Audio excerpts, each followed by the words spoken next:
Welcome to the Learning Pines YouTube. We hope this video helps. In this video, I will explain how to learn Azure Data Factory. We will begin by understanding its fundamental building blocks, which are essential for any data integration task. Next, we will delve into the powerful capabilities for moving and transforming your data efficiently. Then, we'll cover how to orchestrate and schedule these processes, ensuring your data flows smoothly.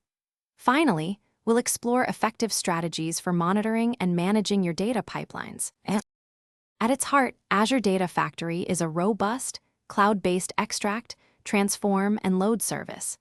You'll learn about linked services, which are crucial for connecting to various external data sources and destinations.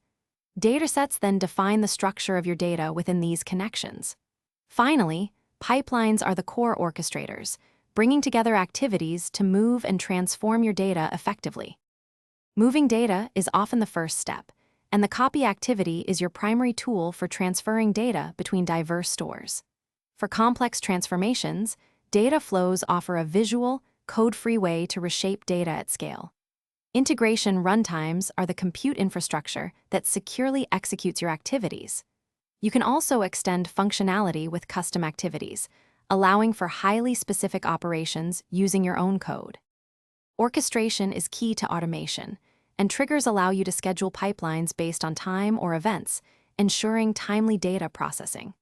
Parameters provide flexibility, enabling dynamic execution of your pipelines with varying inputs. Once running, monitoring pipeline runs is essential to track their success or identify any failures.